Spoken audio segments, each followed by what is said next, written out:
A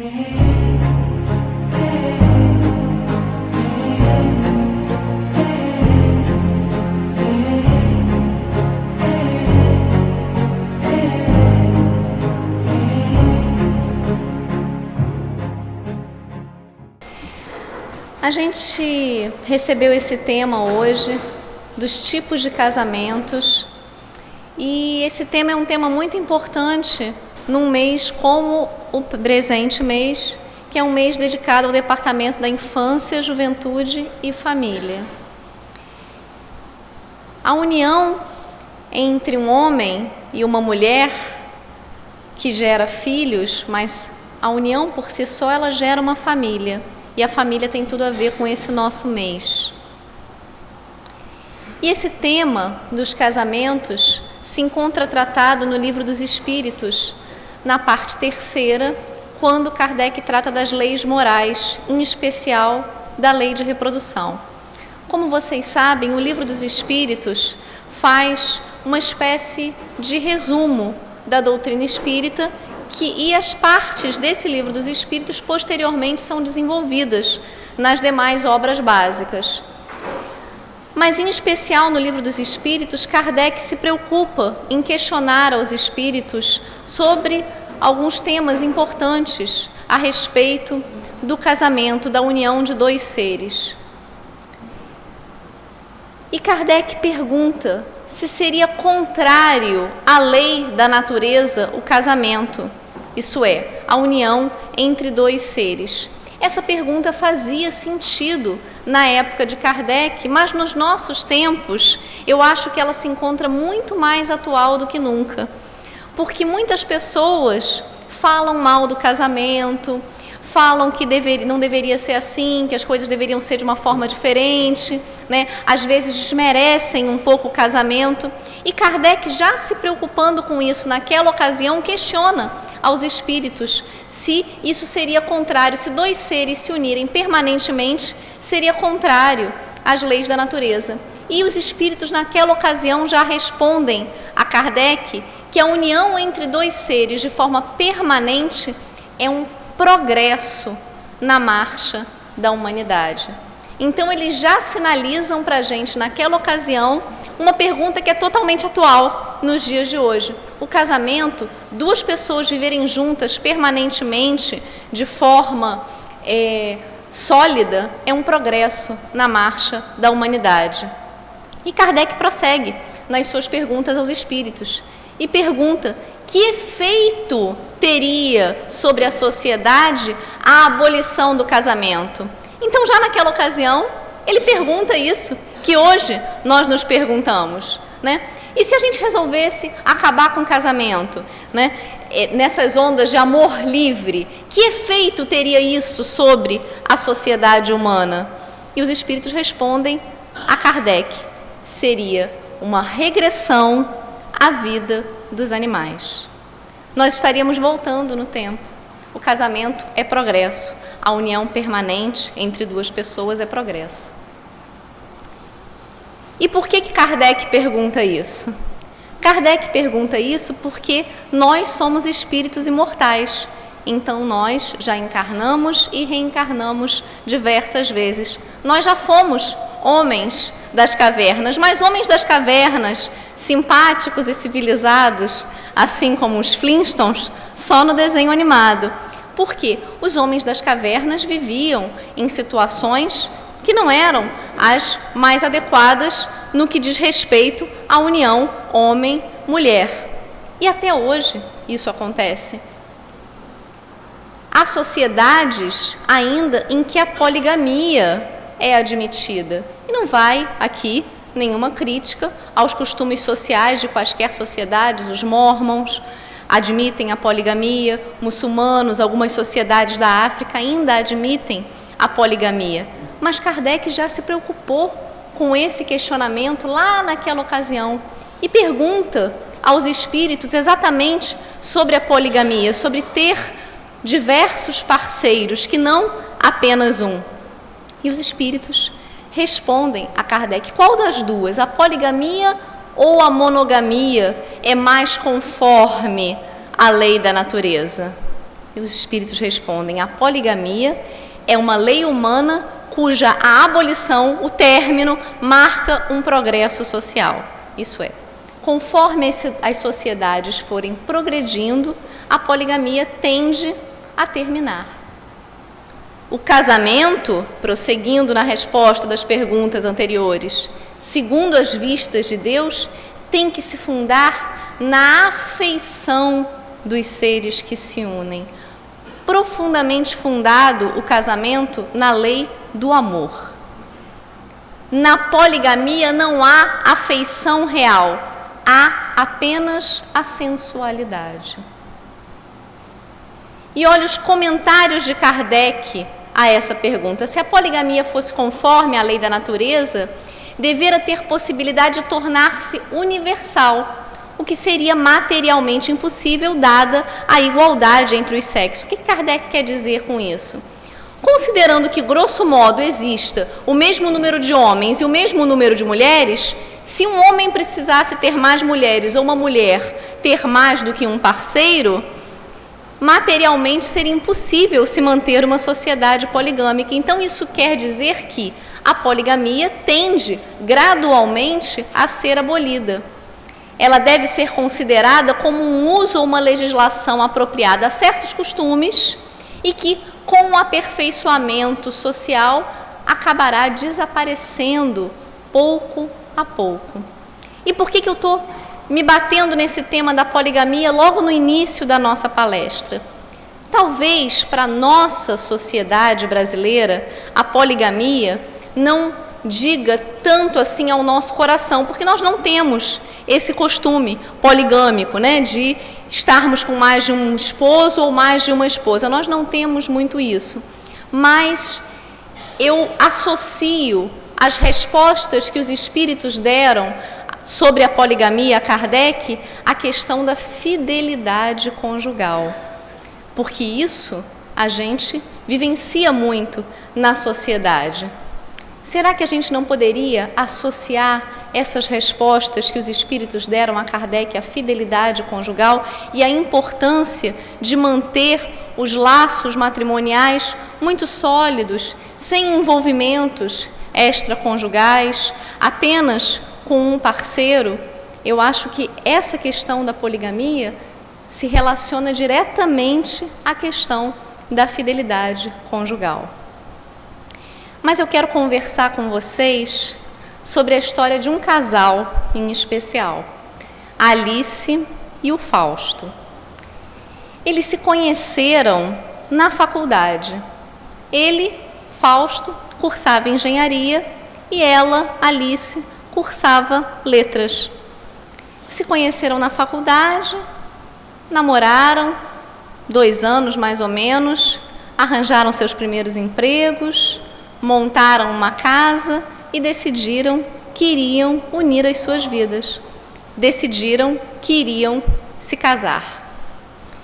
E foi então que, naquela felicidade, as famílias de Alice e as famílias de Fausto prepararam com todo carinho a cerimônia do casamento de ambos. Casaram-se na igreja, pois eles eram católicos, e deram início à sua vida conjunta, à sua vida conjugal. 1 ano depois de iniciada a vida conjugal, Alice ficou grávida e foi uma grande felicidade para o casal. Ela estava grávida do seu primeiro filho, que nasceu cheio de saúde. E o casal começou a perceber que, com a chegada do primeiro filhinho, as coisas não eram mais exatamente da mesma forma como elas eram antes. Eles não tinham o mesmo tempinho para ficarem juntos, eles não podiam usufruir um da companhia do outro da mesma forma. E aliado a tudo isso, o emprego de Fausto começou a lhe dar alguns problemas. O país estava em crise e ele começou a ter certa dificuldade de manter financeiramente a sua família com o salário dele, ainda mais agora com a chegada do neném novinho. E então, Fausto resolveu arranjar um segundo emprego. E aí o tempo para a família diminuiu ainda mais. Alice, que era professora, também não podia mais ter um emprego só, ela teve que dar aulas particulares. Além de trabalhar no colégio, onde ela trabalhava, ela precisava também dar aulas particulares para poder ajudar o marido a manter a família. E algumas brigas começaram a incomodar a rotina do casal. Neném pequeno, que às vezes ficava doentinho e demandava cuidados. A esposa muito cansada, porque estava em 2 empregos, com uma criança pequena, cuidando da casa. O marido, por sua vez, também se esforçando muito para manter aquele casamento, né, para manter aquela casa no mesmo padrão de vida. E eis que, nessa ocasião, um parente de ambos, na verdade, o irmão de Fausto, pede para vir morar na casa deles, pois ele iria desenvolver um trabalho na cidade e não tinha onde se hospedar. E naquela dificuldade financeira, nos problemas conjugais, com criança pequena, eles tiveram que receber uma 4ª pessoa na casa deles. Mas como negar esse favor ao irmão? Como negar esse favor ao cunhado, por quem Alice também nutria muito carinho, muita afinidade? Era difícil. E as brigas entre o casal, discretas, a sós, começaram a ocorrer. As coisas não eram exatamente da forma como eles tinham idealizado antes do casamento. Porque quando a gente está namorando é tão gostoso, né? Você sai, vai no cinema e volta cada um para sua casa. Mas depois de casado, os problemas dormem e acordam conosco. E esse casal começou a enxergar as dificuldades de manter um casamento, as dificuldades de manter uma família. E vocês querem saber qual é o final da história da Alice e do Fausto? Sim? Não há um final para a história da Alice e do Fausto. Ela é uma história que eu inventei. Ela é a história de todos nós. Ela é a história de todas aquelas pessoas que no dia a dia se veem com dificuldades. Talvez você não seja professora e não tenha que dar aulas particulares, mas certamente você tem que se esforçar muito no seu serviço, esposa.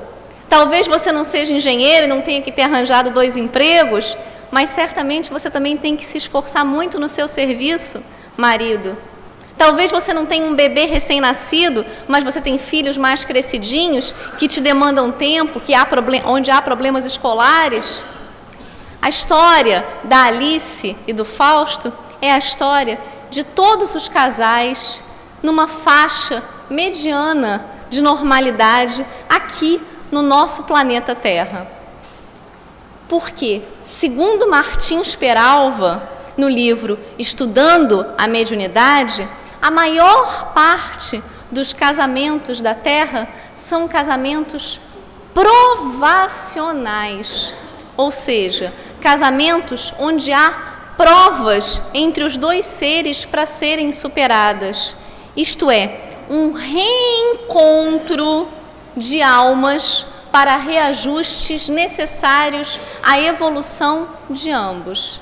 O que isso quer dizer? Lá no plano espiritual, aquele casalzinho, a Alice e o Fausto, você e seu esposo, eu e o meu e tantos outros que aqui se encontram hoje, combinaram de voltar juntos para se ajustarem, para cumprir coisas que talvez não tenham cumprido em outras encarnações, para ajustar os ponteiros. Essa é a maior parte dos casamentos que existem hoje aqui no nosso planeta Terra, segundo Martins Peralva. E às vezes dá uma vontade de jogar tudo para o alto, não dá? Só eu? Ah, um sorriso denunciou-se na plateia. Dá vontade sim, gente, de jogar tudo para o alto, isso é normal, faz parte. Mas será que essa é uma boa solução? Será que jogar tudo para o alto é uma boa solução? O que a doutrina espírita nos diz sobre a indissolubilidade do casamento, ou seja, sobre a impossibilidade das pessoas se divorciarem, porque nós, brasileiros, em especial, cristãos de uma forma geral, mas vou falar do Brasil em especial, viemos de uma tradição católica. Todo mundo, em algum momento, tem uma raiz católica na sua família. E quando se casa, o casal na igreja católica, o padre fala que não separe o homem aquilo que Deus uniu. Não se aceita que os laços do matrimônio possam ser rompidos. Mas o que a doutrina espírita nos diz sobre a possibilidade de divórcio, sobre a indissolubilidade do casamento? Lembra que eu falei que o Livro dos Espíritos, cada partezinha do Livro dos Espíritos depois era desenvolvida numa obra básica? Pois é. As leis morais se encontram desenvolvidas no Evangelho segundo o Espiritismo. Em especial, aqui agora, eu quero focar no capítulo 22, que fala: não separeis o que Deus juntou, que é onde existe, nos itens 1 a 4, essa parte da indissolubilidade do casamento. Absolutamente, a doutrina espírita não diz que o casamento é indissolúvel. Ela não diz que é vedado, que é proibido o divórcio. A doutrina espírita não diz isso. O que ela esclarece é que o casamento deve se fundar na lei do amor, na lei de amor entre dois seres que pretendem viver uma vida harmoniosa, amorosa, em conjunto. Então, que eles devem tentar se manter unidos por essa lei do amor. Mas que a questão do divórcio é uma escolha específica e muito particular de cada pessoa, a partir de situações que só cada pessoa pode avaliar, como nós vamos ver. Joana de Ângeles, no livro SOS Família, desenvolve esse tema no capítulo 6, que ela fala do desquite e do divórcio. O desquite é uma palavra que hoje a lei não usa mais, mas é a separação, é o divórcio. E ela nos diz que é imprescindível que antes da atitude definitiva para o divórcio, ou seja, antes das pessoas decidirem, pronto, vamos nos separar, acabou, que tudo se envide em prol da reconciliação. O casal tem que tentar de tudo para se reconciliar, ainda mais considerando quanto os filhos merecem que os pais se imponham uma união respeitável. Principalmente se o casal tem filhos, aí é que eles têm que tentar mais ainda permanecer juntos, porque é esse esforço de que dependerá a felicidade deles. É dessa tentativa de reconciliação, desse esforço que os dois vão empreender, que vai depender a felicidade desse casal. E o que é essa tentativa de reconciliação? O que significa dizer tentar se reconciliar? Significa dialogar. Lembram que os doutores palhaços nos falaram agora há pouco da paciência? Para dialogar tem que ter muita paciência. Para dialogar tem que exercitar esse valor. Mas aí vocês me perguntam, diálogo?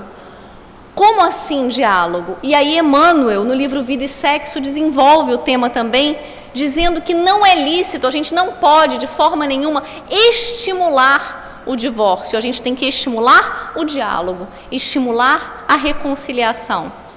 Porém, a escolha de divorciar-se ou não é do casal e tem que ser respeitada, porque muitas vezes também nos esclarece a doutrina que há casais que chegaram num ponto tal de desentendimento, num ponto tal de desunião, que às vezes mais vale a pena parar aquele vínculo ali e retomar adiante nessa ou em outra encarnação do que manter o clima de desrespeito, de agressividade. Mas essa é uma escolha livre que compete a cada casal e só cada casal vai poder dizer. Mas nós de fora, porque muitas vezes nós somos coadjuvantes das situações que envolvem não só a nós próprios, mas aos nossos amigos, aos nossos parentes. Às vezes a gente tem um parente, um amigo que está em dificuldade no matrimônio, um colega de trabalho. A gente não pode, mulher tem muito essa mania, isso não dá. Não, gente, a gente não pode de jeito nenhum estimular um casal a se divorciar. A gente tem que estimular o diálogo, a conversa, o entendimento, porque os nossos casamentos na Terra são, como nós vimos, casamentos provacionais, casamentos de reajuste entre duas pessoas. Mas dialogar sobre o que? Vocês podem me perguntar. E eu vou dizer para vocês, dialogar sobre tudo. Sobre dinheiro? Sim, dialogar sobre a vida financeira do casal, inclusive incluir os filhos nesse diálogo. Todos têm que entender as necessidades e as possibilidades da família. É um fator muito importante e que causa muita desavença familiar, essa questão financeira. E aqui a gente não vai dizer como é que você e a sua esposa, você e o seu marido vão dividir as contas, se o dinheiro vai ser junto, se o dinheiro vai ser separado. Isso também é uma livre escolha do casal, cada um é que tem que saber como é a melhor forma. Mas o importante é que exista uma porta aberta entre o casal para dialogar. Nós podemos comprar isso? Nós podemos gastar dessa forma para evitar problemas posteriores. Conversar sobre os problemas com os filhos.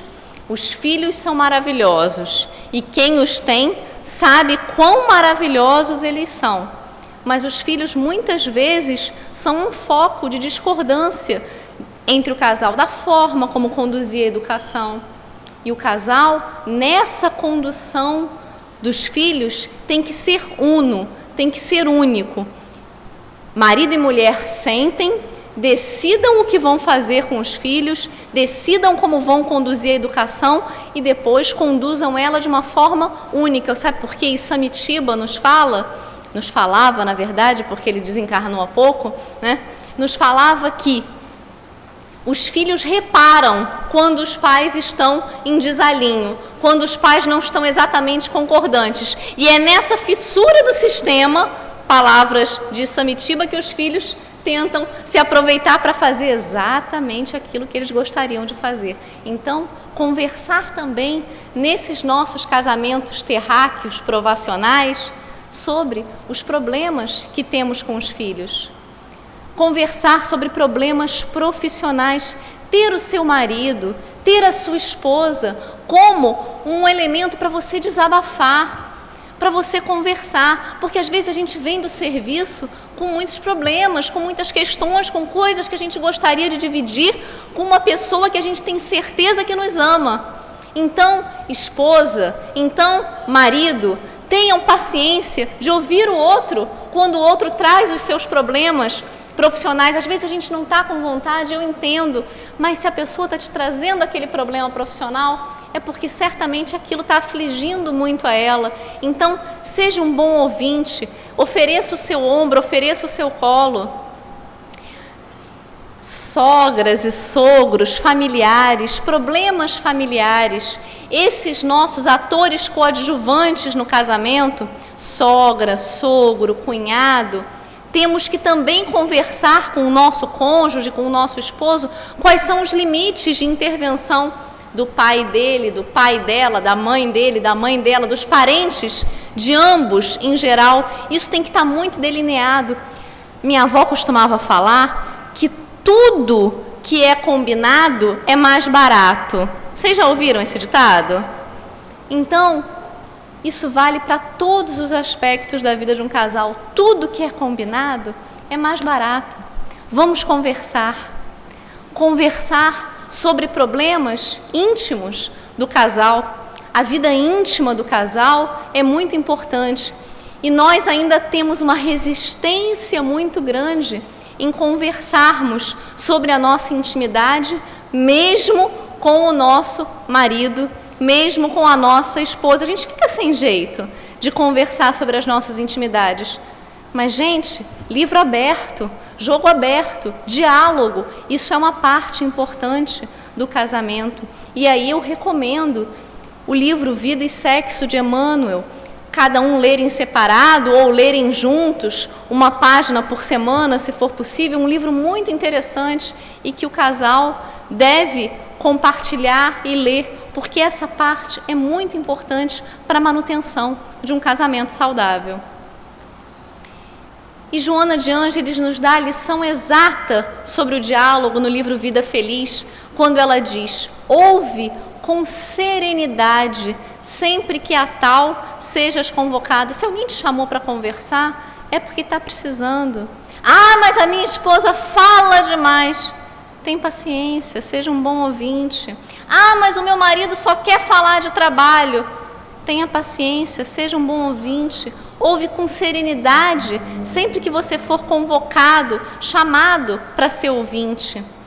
Permite que o outro conclua o pensamento, não antecipando conclusões certamente incorretas, porque nem todos sabem se expressar com rapidez e clareza. Principalmente quem é muito objetivo, quem é muito prático. Às vezes a pessoa está com uma certa dificuldade de se expressar e a gente já vai e atropela ela e vai falando. E quanto mais intimidade a gente tem com a pessoa, e aí com os nossos esposos, e aí com as nossas esposas, a gente tem muita intimidade, a gente quer atropelar, a gente acha que pode falar o que a gente quiser. E eu ouvi uma coisa muito interessante esses dias. Todas as verdades nossas podem ser faladas para quem quer que seja, todas, sem exceção. Só que a gente pode escolher pegar a nossa verdade, embalar num embrulho cheio de espinhos e entregar para a pessoa, ou a gente pode pegar a nossa verdade, embalar num papel de presente com um laço de fita e entregar para a pessoa. Está aí a sutileza do diálogo. Você pode falar o que você quiser, desde que com gentileza, com tato, com delicadeza. Escuta, portanto, com boa disposição, relevando as colocações e palavras indevidas e assim buscando entender o que ele te deseja expor. Porque veja, a gente pode tomar cuidado na hora de falar com o outro, mas talvez o outro não tome cuidado na hora de falar conosco, então vamos deixar por menos, tirar por menos. Isso também faz parte de manter um relacionamento saudável. O diálogo deve transcorrer sem azedume, deixando saldo positivo. Vocês sabem por que o saldo tem que ser positivo, gente? Porque o objetivo é um entendimento. O objetivo não é provar que você tem razão. O objetivo é se entender, não é verdade? Só que, há algum tempo atrás, se popularizou uma mensagem na internet, Facebook, e-mail, essas coisas, que se fazia diferença entre ser feliz e ter razão. Alguns de vocês devem ter recebido essa mensagem, né? Mas se não receberam, o objetivo é ser feliz, é se entender e não necessariamente provar que você tem razão, porque cada pessoa tem as suas verdades, as suas razões muito internas e muito particulares.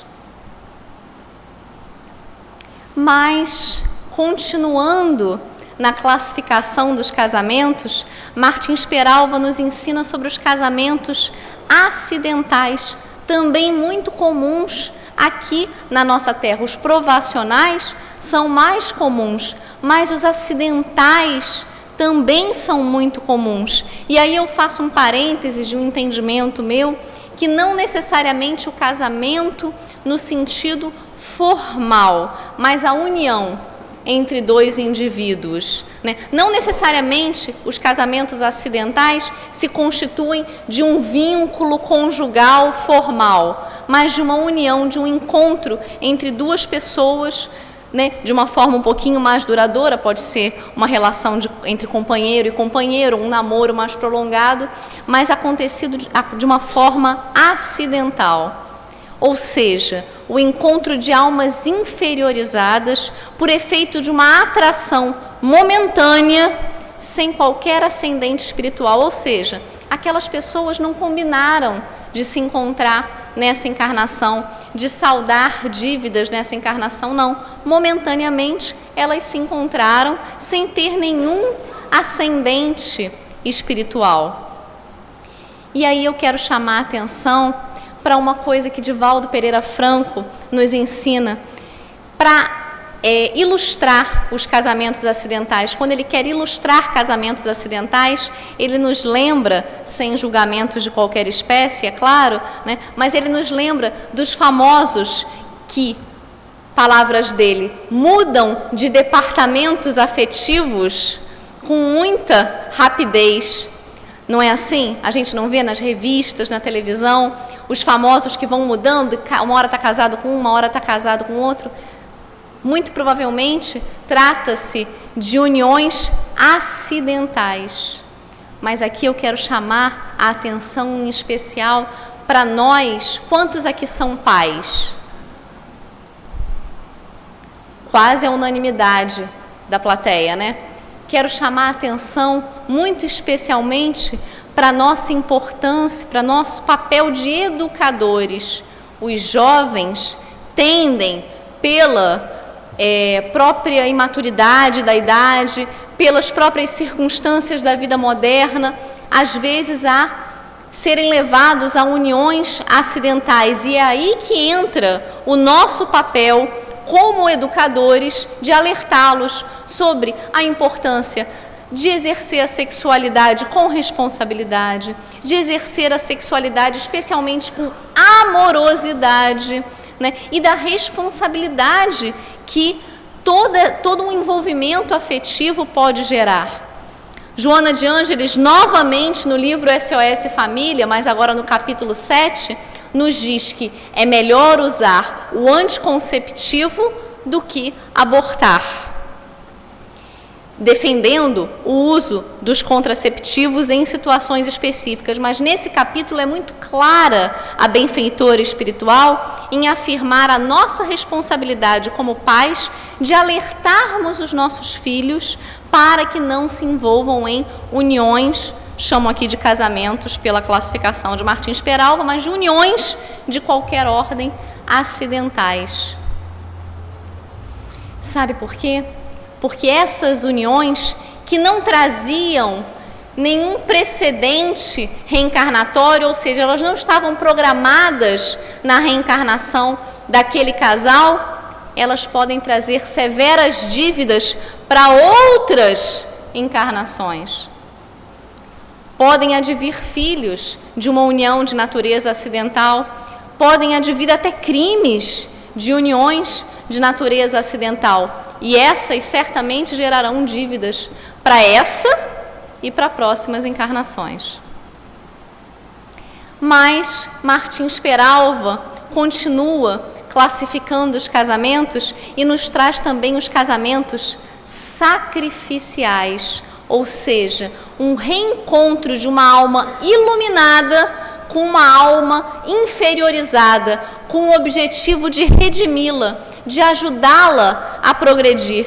E aqui é muito simples. Eu me pergunto, quem não se lembra do livro A Boa Nova? Humberto de Campos nos narra, no capítulo 19, a história de Joana de Cusa.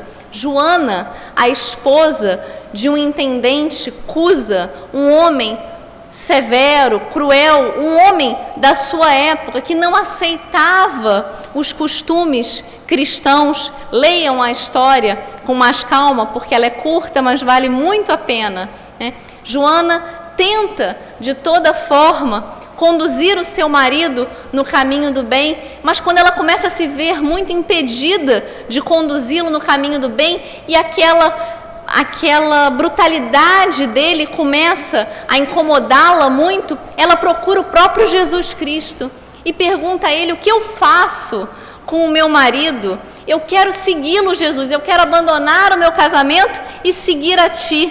E ele lhe diz: permaneça no seu casamento, a sua missão é com o seu casamento. Que exemplo de casamento sacrificial! Que exemplo de uma alma nobre tentando conduzir uma alma inferiorizada. E quem não se lembra de Lívia, a esposa de Emmanuel, no livro Há 2000 anos, ela que durante mais de 20 anos se vê injustiçada pelo seu marido, ela é enredada numa trama onde ele crê que ela o traiu, mas ela jamais foi infiel.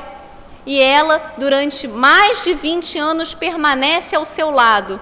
Divaldo Pereira Franco nos narra que Emmanuel, que nessa ocasião era o senador Públio Lentulus, ele se permitiu algumas licenças morais, mas que ela permaneceu firme no seu matrimônio, permaneceu firme e fiel a ele, e cristã.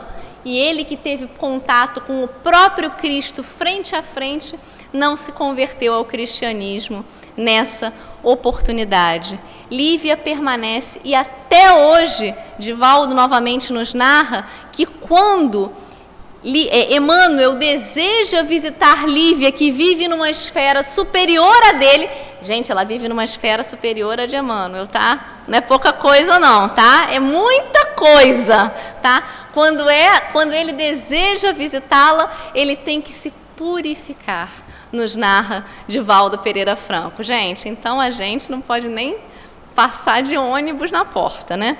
Mas tudo bem. E quem não se lembra de Mônica, a mãe de Santo Agostinho, que tinha sogra difícil, marido difícil e filho difícil, coitada dessa pobre alma, num casamento sacrificial, e que durante 25 anos orou para que seu filho se tornasse uma pessoa melhor, e ele acaba se tornando o próprio Santo Agostinho, que narra que era mau, que roubava, que furtava, que maltratava animais, e ele se torna o próprio Santo Agostinho. Gente, as nossas provas diante dessas não são nada. E eu estou trazendo esses exemplos não é porque eu espere de vocês ou de mim própria esse tipo de sacrifício, mas é porque eu quero que a gente perceba que tem sempre alguém pior que a gente. Isso às vezes consola, né? Quando a gente começa a olhar um pouquinho para o lado, isso consola. Eu já estou achando meu marido ótimo. E eu adoro quando ele vem, porque eu tenho com quem implicar, porque eu às vezes não tenho com quem implicar nas minhas palestras, porque ele não vem, né? O meu casamento, ele é um pouco sacrificial, né? Mas, né, a gente vê assim diante de Mônica, tô bem, né? Tô joia, né? Mas, gente, brincadeiras à parte, para que tanto sacrifício? Por que tanto sacrifício? Porque Jesus, em Mateus capítulo 9, versículo 12, nos diz que não necessitam de médico os sãos, mas sim os doentes. Questionado pelos escribas e pelos fariseus hipócritas sobre por que comia ele com publicanos, Jesus afirma a esses fariseus hipócritas: não necessitam de médico os sãos, mas sim os doentes. Então, são essas almas inferiorizadas que necessitam de almas abnegadas, como Lívia, como Mônica, como Joana de Cusa, para progredirem. Mas Martins Peralva continua e nos fala dos casamentos afins. Reparem que eu inverti a classificação dele para trazer primeiro os mais comuns, que eram os casamentos provacionais. Depois, os também comuns casamentos acidentais. E aí eu estou vindo para os menos comuns aqui na nossa terra, que é esse mundo de provas e expiações. E os casamentos afins não são tão comuns aqui na terra. São reencontros de corações amigos para a consolidação de afetos. Quem nos dera que tivéssemos esse tipo de casamento com mais regularidade aqui no nosso orbe terrestre. E melhor que esses são os casamentos transcendentes, que são almas engrandecidas no bem, que se buscam para realizações de natureza imortal, realizações para toda a humanidade. Eu não consegui encontrar nenhum exemplo, mas eu agradeço se alguém depois da palestra conseguir me passar um exemplo para que eu acrescente aqui nos meus estudos. Mas o que eu quero dizer é que esses casamentos, nós vamos chegar lá, Nós vamos sair desse nosso sacrifício, dessa nossa provação, dos nossos casamentos acidentais, para chegarmos a casamentos afins e transcendentes. Mas isso tudo depende do que Emmanuel nos traz no livro Coragem, e que depende do quanto nós pudermos, e quanto nós pudermos, nós não podemos nos afastar do nosso lar, ainda que o lar te pareça uma inquietante fornalha de fogo e aflição. Mesmo que você chegue em casa e falava assim, meu Deus, queria tanto voltar para a rua, permaneça o quanto puderes no teu lar, não te afasta do lar. Quanto te seja possível, suporta a esposa incompreensiva e exigente. Nós somos, às vezes, incompreensivas e exigentes. Quanto estiver ao teu alcance, tolera o companheiro áspero e indiferente. Muitas vezes, os nossos companheiros são ásperos e indiferentes. Quanto puderes, não abandone o filho impermeável aos teus bons exemplos e aos teus sadios conselhos. As crianças costumam ser mais maleáveis, mas quando chegam na fase da adolescência, e quem tem filho adolescente ou já teve filho adolescente sabe que isso às vezes é um pouquinho complicado, que eles se tornam meio refratários, impermeáveis a tudo de bom que a gente tem para ensinar. Não te afaste do seu lar, não abandone o seu filho, ele precisa de você.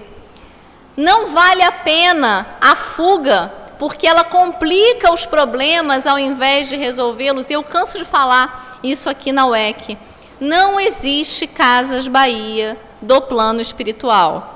Não adianta você dizer que vai parcelar a sua dívida em 10 encarnações sem juros, porque não vai parcelar sem juros, vai parcelar com muitos juros. Então, não fuja aos teus problemas, porque isso complica ao invés de simplificar.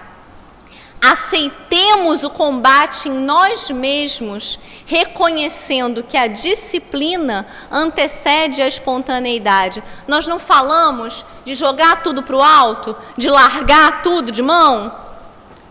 Disciplina. Lembram do que Emmanuel aconselhou a Chico quando ele iniciou os trabalhos na mediunidade? Ele disse que Chico só precisava de 3 virtudes. Vocês lembram qual era? Disciplina, disciplina e disciplina. Então, nada de largar tudo para o alto.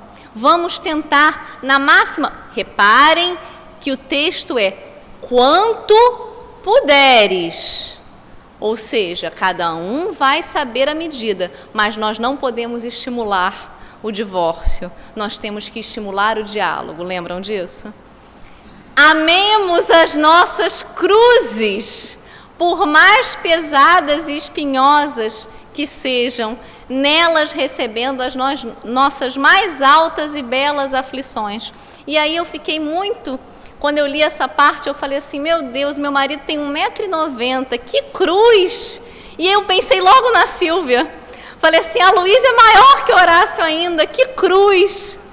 Gente, amemos os nossos parentes, amemos os nossos esposos, os nossos filhos. Eles são colocados na nossa vida por um motivo. Muitas vezes fomos nós que pedimos para vir com eles, para nos burilarmos. Amemos as nossas cruzes, porque Paulo, na segunda epístola a Timóteo, capítulo 4, versículo 7, nos fala que combateu o bom combate ao final da sua vida, acabou a carreira e guardou a fé. E eu espero que todos nós possamos dizer, ao final dessa encarnação, em relação ao nosso matrimônio, que combatemos o bom combate, acabamos a carreira e fomos fiéis ao nosso matrimônio.